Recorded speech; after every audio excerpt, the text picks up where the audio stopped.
My name's Jason Wood. I'm an alcoholic. My sobriety date is August 18th of 1999, and for that I'm thankful. I have a home group, and this is it. I've done a lot of growing up in this group. I've been in fistfights in the parking lot. I've tried managing the group. I fought to get the tables out. I've been hated and loved at the same time in this group. You know, what happened was I fell in love with something called Alcoholics Anonymous, and I'm kind of retarded. And I took a full flight from reality. I'm just like, we're taking over the meeting. We're pressure grouping you guys. You're going to do it our way, or it's on and cracking. And I had a sponsor that, thank God, would yank me outside and check me and talk about the traditions of Alcoholics Anonymous. And I would just, but it ain't, you know, but I fell in love with something, and I went nuts. And I learned that this ain't my group, it's our group. You know, this isn't my group, it's our group. And it's took me a lot of surrendering, you know, but I'm thankful I have something I have pride in for one time in my life, because I never gave a shit about nothing, you guys. I'm sorry, I'm not I'm basically just your penitentiary dope fiend alcoholic guy. You know, I come in out of the joint, and I thought I was just a dope fiend when I came to AA. I was a dope fiend, but now I know I suffer from alcoholism, you know, and what happened was I was in the penitentiary for one last time, and they taught me how to make wine, and I started making wine in there. And the heroin, because the heroin was really expensive on the yard, and plus I was in debt to like $800 to the Mexicans, and I knew they were going to kill me any minute. So I started drinking. This homemade wine, and you know, when you drink wine in the joint, blacking out in the joint is not good. But you know, and you know, and I'd make this homemade wine, and me and my cellie would, hey, it's done. Well, the Mexicans, this is how it happened. The Mexicans and the blacks were riding, and the next door neighbor was a Mexican, and he was secluded to his cell. And so he'd make the wine, and he'd shoot over to me, and he'd tell me, hey, Woody, the wine's done. And I'd say, yeah. We'd turn the oldies on, man, me and my cellie, and we'd pull that rope over the wine, and that feeling would come over. Way better than that feeling of heroin, way better than that feeling of marijuana, because I knew alcohol was relief, but the problem was that I knew that alcohol scared me.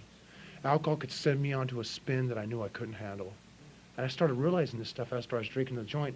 And what would happen was I'd start drinking, and it'd be yard time, and I'd open up they'd crack that door, and I'd have my headphones on, drunk, and I'd just beeline out to the yard with my tumbler full. And I'd be drunk and wibbling and wobbling, and the cop would go, come here, you. And I'd, come here. And I'd go there, and they'd do the breathalyzer, you know, and they'd get me for being drunk in public in the joint. So they started calling me, you know, and so they started calling me, you know, and this had happened like numerous times. I mean, time after time after time. And they started calling me 502. And they go, here he comes. And I start walking. They come here, you know. And, you know, I'd have occasionally, and then in the black, you know, I just realized that my alcoholism, you know, at this time, when this wasn't funny, this was some serious stuff, you guys. I'm losing like 6 months at a time. I'm not going home. I'm telling my mom and the people I love, you know, there's been a slight, you know, misunderstanding in the paperwork. The computers are wrong. I'm going home at this date. And it seemed that every 6 months my date would change. And so eventually I gave them all the time. There's no more good time for me to take, and the wine beef wasn't serious enough to give them to me an ad charge. So what they would do is they just kind of let me go, and they'd go on 502, you know, and I just couldn't stop drinking, you guys. I was told by people that are, not by cops, but by inmates who were telling me, if you come out to the yard again, dude, drunk, you've done some havoc. It's on and cracking, and you know what that means. You're going to get me, you know, and I'd swear with that solemn oath, okay, dude. You know what I mean? Okay, like 10 on 1, I get the message, you know, I'm not that tough, but I'm, you know, I know when I'm not, you know, with the solemn oath, and I couldn't stay sober. You know, they'd be like, dude, we love you, man, but, you know, we got to boom, boom, boom, and I'd be drunk again. I just couldn't handle it. And what happened was I came to the cell, they cracked it, and I just fell on my face, bam. And I go, maybe I'm an alcoholic too, you know, and that's really what put it in my head. Maybe I'm an alcoholic too, and you know, really, like, you know, it's easy to come to me in Alcoholics Anonymous and say, you know, I'm an alcoholic, or like, because you call me, like, but like I'd say I was an alcoholic and a dope fiend long before I came to AA, or I was a dope fiend, but, and I know this is an AA meeting, but really saying to yourself that I'm an alcoholic and there's no help, really saying that I can't control my drinking, really knowing it in your insides, that's scary, because that's my only relief. because I can remember pulling and I start looking back to my life. As I've been sober long enough, I've looked back to my life, and I can remember pulling from Soledad, all full of fear. This fear, overwhelming fear. I'm out of prison and I'm scared and I'm young and I'm just fearful. And I remember I got on this Greyhound bus and this girl looked at me and I was like, oh God. And I mean, it wasn't no pimp daddy stuff. I was nervous. And I was like scared of her. I didn't want her looking at me no more. I was like, oh God, don't look at me. And and I can remember stopping off and seeing that sign called liquor, and I ran off with my gate money, my $200 gate money, and I ran off, and I remember they came out with 24-ounce cans. And I thought, oh my God, these are beautiful. And I grabbed 2 of them, and I ran behind the back, and I downed one. I remember I downed this thing, man, and I just enough to consume this alcohol to, oh man, I remember just cracking my neck and going, oh God, yes, and that feeling, that hot feeling, that God touched me, man. The hands of God were. And I remember getting on that bus, looking at baby. I was like, "What's up? You know what I mean? Yeah, you girl. You know what I mean? Woo, yeah, woo. She ugly. She ugly.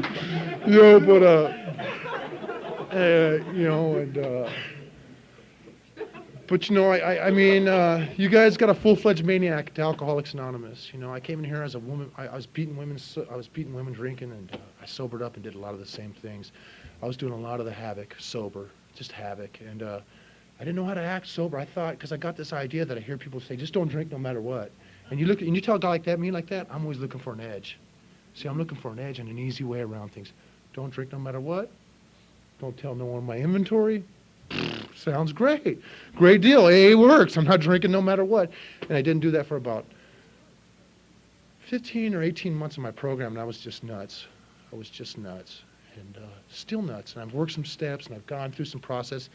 And I've stopped doing the deal, and it came back on me. And, it comes back on you the minute you stop doing this deal. And right now I've been kind of slowing down, and I got to pick the volume back up. And I have friends who bring it up to me, dude. Caesar was talking out there, hurting my feelings, like, dude, you haven't been doing much lately. I'm like, But I have friends who tell me that stuff, and I pray for the willingness, because I can't manage enough willingness just to do the deal. See, I don't do the deal because I'm a good, it's like, you can do the deal sometimes to be a good guy, but that kind of wears off, and you can do the deal for everyone's look, and that kind of, but really do the deal because, your life depends on it. Doing the deal because there's no more help, and you're out of options, and you're at that jumping off place sober. And I've been there a couple times around here, and thank God for Alcoholics Anonymous, And I don't know, if I shared too long yet? I'm okay? Okay. Just let me know, someone go, and I'll just, but I do know this, I knew this to the new guy.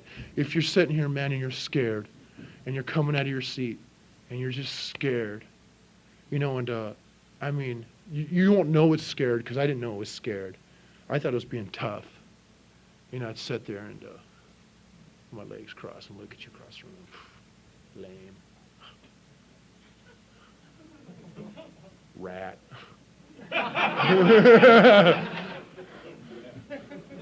Child molester. I'm a dope fiend. I've been all of them. In some form or another. Some form or another. I've been those. Just who, it's like, it's weird. I'll look at you and you'll be doing the same thing I'm doing, but I'll be blaming you, pointing my finger. It's insanity. Alcoholism is strange, and it's a strange disease. And,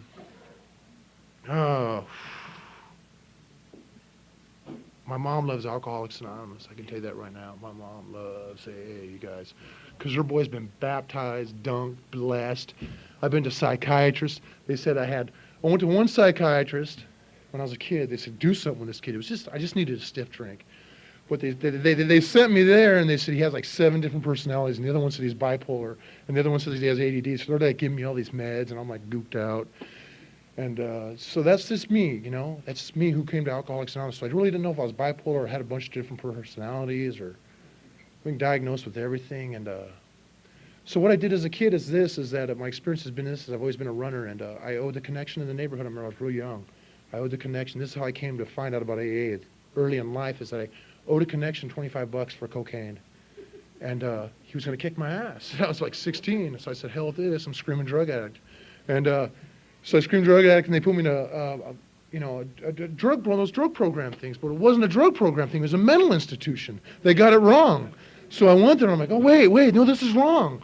I'm not, and they gave me all these meds, and I'd act all crazy, and I'm like, well, this is cool, and I don't know, I don't know really where I'm going with this. I just know this, that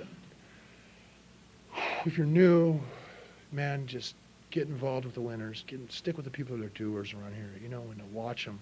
Get commitments, man. Go to the same meetings. Find some meetings you like and just go to them. Find a structured home group. Get to the kind of group that makes you feel uncomfortable.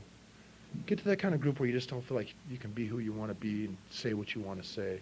Get to a group where you have to have some respect for it. Get to, and find love. Fall in love with Alcoholics Anonymous. And I got guys I love dearly. I got sponsees, sponsor, and friends. I didn't come here with no friends. I had homeboys, but they weren't my friends. We'd cut each other's throat the minute things got bad in a heartbeat, and literally, the minute things got bad, the minute somebody did something wrong, someone was getting whacked. And I got friends today, and we ain't whacking each other. We may judge each other.